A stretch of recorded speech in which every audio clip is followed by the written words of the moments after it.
Bonjour tout le monde. Alors, je voudrais vous parler de ma solution pour la paix. Euh, je suis sûrement pas la première à la trouver, mais voilà, j'aimerais que plus de monde la connaisse et plus de monde l'envisage.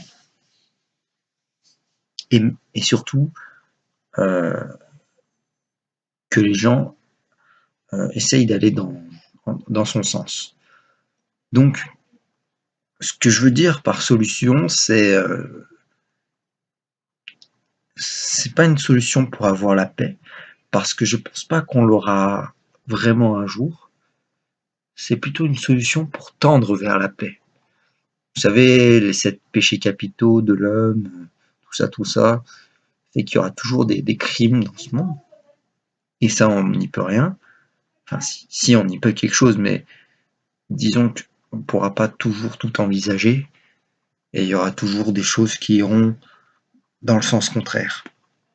Ensuite, ce que je veux dire par paix, c'est un monde où les libertés et la vie sont préservées pour tous. Voilà, c'est ça pour moi la paix.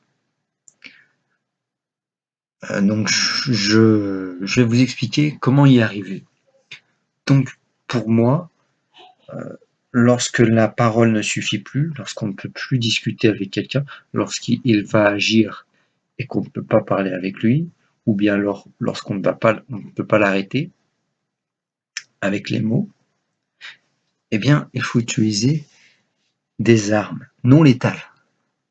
Des armes non létales. Et ces armes qu'on va créer, devront être aussi efficaces que les armes létales, les armes à feu.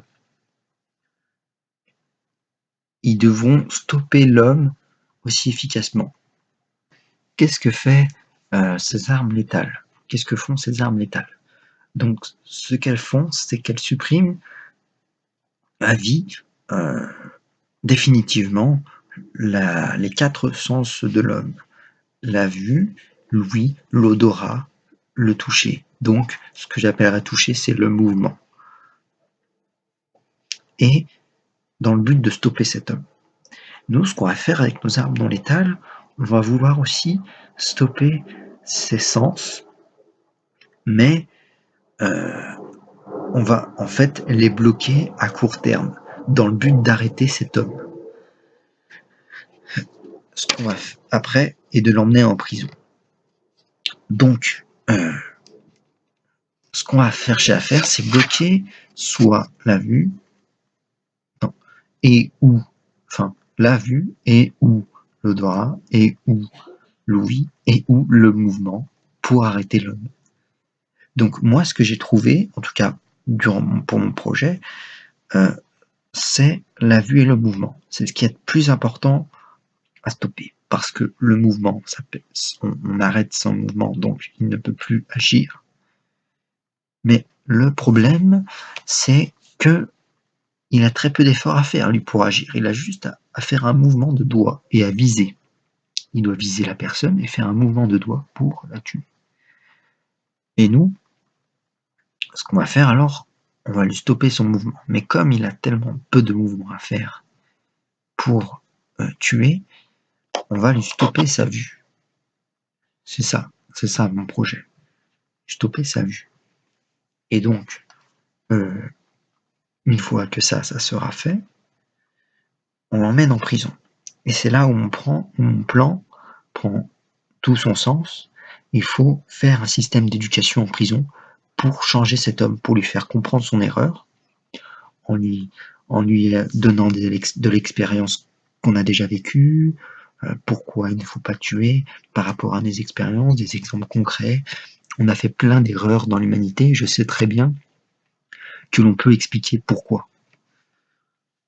Donc, après, une fois que cet homme a changé, eh bien, on a fini notre travail, notre projet, on l'a fini. Il ne reste plus qu'à faire avec les autres hommes. Donc, voilà. Alors maintenant, je vais vous expliquer pourquoi il ne faut pas tuer. Donc, Déjà, pour moi, le simple fait de vivre montre que l'on est pour la vie. Parce que si je vis, je veux que l'autre vit, parce que s'il meurt, ça veut dire que moi aussi je peux mourir. Donc c'est un peu égoïste de penser ça. Enfin, égoïste. C'est un peu... on pense à nous, c'est un peu comme si on pensait toujours à nous, mais globalement c'est ça. Si l'autre meurt, j'ai pas envie que moi je meure, donc je ne veux pas qu'il meure. C'est ça. Alors maintenant, pourquoi il ne faut pas tuer? Déjà, rien que le fait que l'on ne tue pas légitimise le fait qu'on se bat contre des gens qui tuent. Ça légitimise notre action. Ça, ça, nous, on ne cherche pas à les tuer, mais eux, ils cherchent à nous tuer.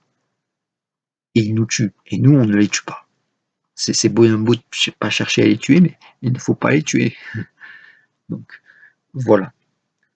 Deuxième exemple, deuxième argument, on montre l'exemple aux autres. On montre l'exemple sur le fait qu'on peut arriver à faire des choses sans tuer, qu'on peut arriver à résoudre des choses sans tuer, résoudre des conflits, réparer des erreurs sans tuer.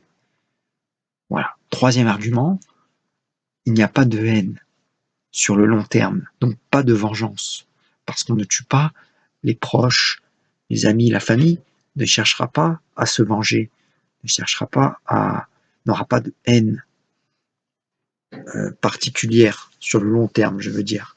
Parce qu'il peut avoir une haine parce qu'on le met en prison, mais après, voilà, on ne l'a pas tué, il est toujours vivant. Et ce n'est pas irréparable ce qu'on fait. Et en plus, il y a possibilité de le relâcher quand il aura changé, cet homme qui veut tuer. Donc, voilà, le troisième exemple. Quatrième, lorsqu'on tue un homme qu'on qu'on veut pas qu'il tue, enfin, on veut pas que cet homme tue, donc on le tue, c'est un peu réparer une erreur en faisant cette erreur. Or, prendre l'exemple du problème de maths, lorsque vous avez un problème de maths que vous n'avez pas à résoudre, si vous l'effacez au lieu de le résoudre, bah, vous aurez passé le problème, mais vous n'auriez pas progressé. Si vous voulez que l'homme change, il ne faut pas l'éliminer. Sinon, vous n'arriverez pas à progresser. On n'arrivera pas à progresser. Voilà ma pensée. De plus, cinquième argument, les gens qui sont allés dans l'erreur, qu'ils ont tué, etc., lorsqu'on arrive à leur faire comprendre leurs erreurs, ces gens-là, ils sont beaucoup plus efficaces pour expliquer pourquoi il ne faut pas aller dans ces erreurs. Je veux dire, par exemple, quelqu'un qui est tombé dans la drogue, si il ressort de la drogue, on lui explique pourquoi et tout ça, et ben, il sera beaucoup plus fort pour expliquer à quelqu'un qui est dans la drogue pourquoi il faut qu'il s'en sorte et comment faire. Voilà. Donc, je suis pas en train de dire qu'il faut faire l'erreur pour après la comprendre, mais je suis en train de dire que ceux qui font cette erreur, en ce moment même, ou même plus tard, et ben, s'ils comprennent leur erreur, et ben, ils seront beaucoup plus forts pour la faire comprendre aux autres, et ainsi sauver des gens. Faire comprendre aux autres qui sont encore dans cette erreur. Et après, sauver des gens. Alors, l'utilisation de ces armes, qu'est-ce que cela pourrait permettre? Je vais prendre 3 exemples. En démocratie, lorsque la vie et la liberté sont respectées, vu que ces armes peuvent arrêter quelqu'un, aussi efficaces que des armes à feu, elles devront être utilisées que par la police. Parce que les vies et les libertés sont respectées. Donc, je vois pas l'utilité à ce que les citoyens aient l'accès, je vois pas l'utilité à ce que les citoyens ont accès à ces armes. en dictature, là, par contre, les citoyens devront être très très bien fournis avec ces armes non létales. Et donc, pourraient renverser leur régime. Et enfin, c'est triste, mais il y aura des pertes, il y aura beaucoup de pertes, je pense. Même s'ils ont des armes égales, il y aura beaucoup de pertes, mais on ne tuera pas et leur révolte sera très très légitime. Ensuite, en guerre. Là, en guerre, c'est plus compliqué parce qu'ils sont ils ont très bien évolué dans les armes létales. Là où les armes non létales sont des bébés, eux, ce sont déjà des montagnes avec leurs armes létales. C'est de la taille du mont Everest, hein. Parce que ça fait longtemps qu'ils évoluent dans ce sens-là des armes létales. Ils ont des avions, des chars, des armes à grande puissance destructrice. Et nous, on n'a même pas encore commencé.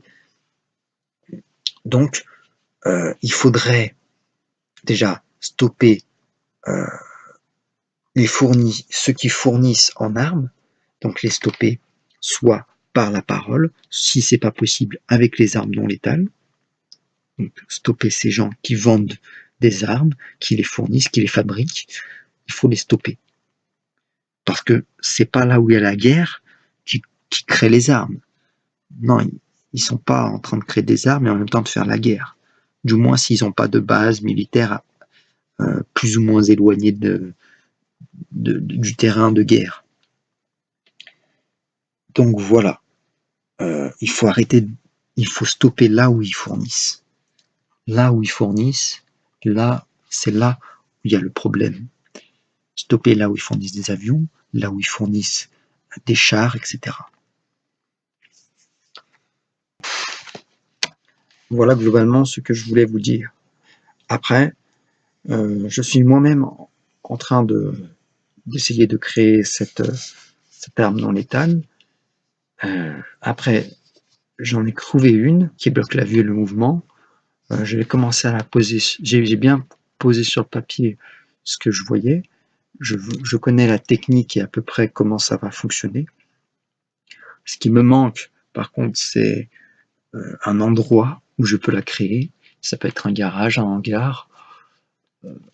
Après, en vous disant tout cela, je vous demande pas forcément de m'aider ou de venir vers moi, mais je demande à ce qu'il y ait plus de gens qui cherchent à travailler dans cette solution, à trouver des armes non létales. Parce que si j'ai un accident, si je meurs, on ne sait jamais. je sais, je suis très prévoyant. Eh bien, il est tout à fait possible que je n'arrive pas à le faire et que plus personne, que pas beaucoup de monde cherche à évoluer dans ce sens. Et voilà, j'aimerais que plus de monde le sache et cherche à le faire. C'est pourquoi je fais cette vidéo. Vous pouvez faire ça dans votre coin tout seul, ou avec des amis, ou avec des gens avec qui vous avez confiance. Vous pouvez faire ça avec moi, en m'envoyant un mail.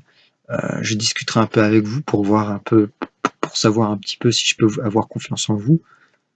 Et voilà. C'est globalement ce que je voulais vous dire. Après, ce qui serait bien, ce serait qu'on se réunisse tous et qu'on se mette à chercher, à poser nos idées, à savoir comment on va faire pour créer cette arme non létale et pour la rendre aussi efficace qu'une arme à feu. Après, ce que je peux vous dire, c'est que ça va pas forcément marcher. Le fait qu'on se regroupe, on va pas forcément s'entendre, on va pas forcément y arriver du premier coup, ni du deuxième, ni du troisième. Mais ce que je peux vous dire, c'est que moi, en tout cas, j'ai fixé ça comme un but à atteindre dans ma vie et que je m'arrêterai pas tant que je l'ai pas atteint. Voilà ce que je voulais vous dire. Donc, peu importe si je suis seul ou si je suis accompagné, j'irai toujours dans ce sens et je chercherai toujours. Voilà. Donc, Si vous voulez me rejoindre, n'hésitez pas à m'envoyer un mail. Donc, pour commencer, on pourrait prendre rendez-vous dans des lieux publics où il y a beaucoup de monde, de sorte à ce que voilà, vous ne croyez pas que je suis un psychopathe qui va vous kidnapper ou qui va vous attendre à plusieurs. Euh, Comme ça, on pourrait aussi prendre un peu plus confiance les uns envers les autres. Et puis, pour ceux qui habitent loin, on pourra, vous pourrez assister aux réunions par téléphone ou par Skype. On pourra aussi communiquer par téléphone, par Skype dans les moments où il n'y a pas de réunion, mais voilà. Vous chercherez avec nous. Vous pourrez aussi chercher dans votre coin. Voilà, donc l'objectif, c'est de trouver des armes non létales qui pourraient remplacer ces foutues armes létales et ainsi atteindre la paix. C'est ce que je crois sincèrement. Je crois sincèrement qu'on pourrait atteindre la paix en créant des armes non létales qui pourraient égaler les armes létales. Ce serait déjà bien, déjà. Donc voilà, je vous remercie de m'avoir écouté. Euh, je vous attends. Je vais passer cette vidéo à de nombreux youtubeurs en qui je crois de bonne volonté pour qu'ils la fassent passer. Je vais voir si j'aimerais bien qu'ils la fassent passer à un maximum de monde et même qu'ils y participent. Et voilà, à ce projet, ça serait génial. Je vous remercie. À bientôt peut-être.